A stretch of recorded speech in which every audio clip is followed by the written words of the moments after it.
What's up, guys? I know it's been a few months, obviously.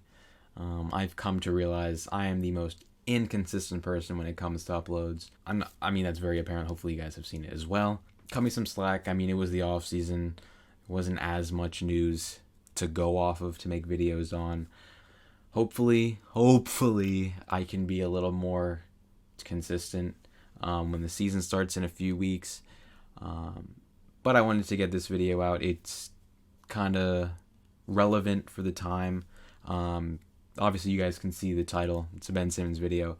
I thought it was appropriate because he just had an interview on JJ Redick's podcast, dropped a few days ago, and obviously, I've seen my fair share of Ben Simmons slander on the timeline. And as someone who used to lean into it, I think it's time for me to grow up and appreciate what he is as a player. So that's kind of what we're going to get into today.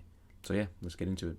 I believe that Ben Simmons is one of the more underrated players in the league as the 2022-23 NBA season approaches. As he hasn't played in over a year, it appears as if people are acting as if he isn't a good player anymore. Fortunately or unfortunately enough, Simmons looks to be the X factor of the Brooklyn Nets come this regular season.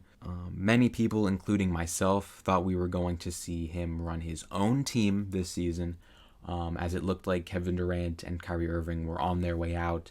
They both supposedly wanted out. That doesn't look like it's happening anymore. It looks like they are here to stay for at least this season. I know Kyrie's a free agent come next season, but yeah, Ben Simmons will be the third player of this quote unquote big three in Brooklyn.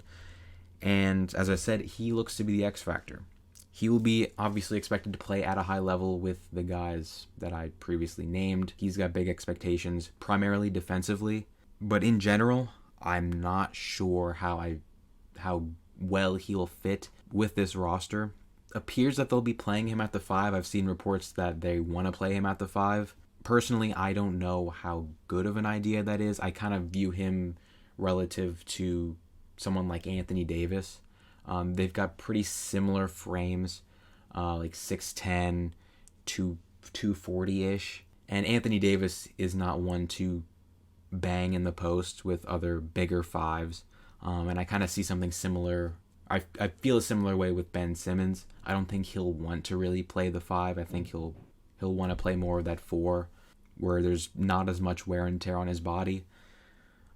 But if he does play the 5, I think it's good offensively. It kind of maximizes the potential spacing with him on the floor, obviously, as what we see now as a non-shooter. I don't know. He might shoot.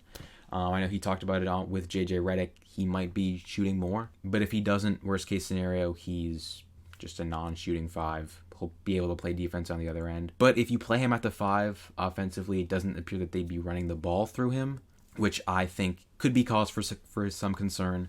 Obviously, his whole career, we've seen Ben Simmons as a ball-dominant player. In Philly, he was the primary ball handler.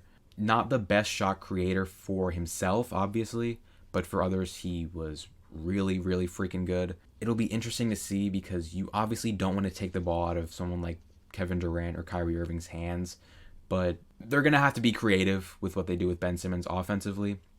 Defensively, however, that's where he'll make his bread and butter. I think he should be playing on the perimeter defensively, but if he's playing 5s, obviously guys like Jokic, Embiid, guys like Giannis, they're going to get theirs regardless, but against some of the lower tier centers, I think he'll do a pretty decent job against them.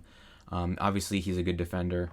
Defensive Player of the Year finalist 2 years ago, only lost to Rudy Gobert. But you want him on the perimeter. You want him locking down the best opposing perimeter player. That's what he's good at. He's more of an average interior defender, but he can still get the job done. It'll be interesting to see how the Brooklyn Nets deploy him on both sides of the ball. It could either go really well, obviously, or it could go pretty poorly. But the Nets can't possibly have a worse season than they did last year. All the stuff that went on, whether it be the vaccination stuff, the injuries, Harden, Ben Simmons. This should be a better year for the team as a whole, and hopefully for Ben Simmons as well. But obviously there's still a lot of uncertainty when it comes to Ben Simmons. It appears that he'll go into this season, he'll figure to be healthy this season. I know he had a back injury last year, but then again, I'm pretty sure he went into last season physically healthy. Obviously the stuff with Philly, I'm not going to get into that. I don't want to get into that. But mentally, I'm hoping Ben Simmons is back to a better mental health, standing. Brooklyn should be an improvement for him as both a player and as a person. He's been through a lot. I kind of feel bad. You can argue he did it to himself. I'm not going to argue that. He is a person. I think he should be respected as such. I think a lot of people forget that these players are in fact people. They have feelings. They see what goes on social media and in the mainstream media as well. So that's kind of why I drew back my slander towards him. And I mean, he is a good player. He was a good player in Philly. He's going to be a good player in Brooklyn. I don't know if he'll be the 16-8-8 guy that we've seen in Philly, but he's certainly capable of doing that. He's only 26. He'll definitely give you all NBA level defense. I mean, he's going to be a good player. I'm excited to see what will happen with him in Brooklyn. I mean, hopefully they're not too good. I still want my Sixers to do well. But any progress I see from Ben Simmons this year is going to be good progress. I know a lot of just basketball fans don't respect him as much. And, I mean, that's fair. I'm trying to turn the corner on him. He's obviously still a really good player. And at the end of the day, I want to see him do well. I don't want to see anyone do poorly, obviously, because I'm a fan of the game. I want to see good basketball regardless. And hopefully the Nets can deploy him in a way that is beneficial for all parties involved. And that appears to be the video. If you got this far, thanks for watching the video. Obviously, do the cliche YouTube stuff. Like, comment if you want, subscribe if you want. It really means the world to me. Thank you for those that are still here supporting. Hopefully more videos will be on the way soon. Obviously, when the season gets started, it'll be a little easier for me. But other than that, thanks. Peace, guys.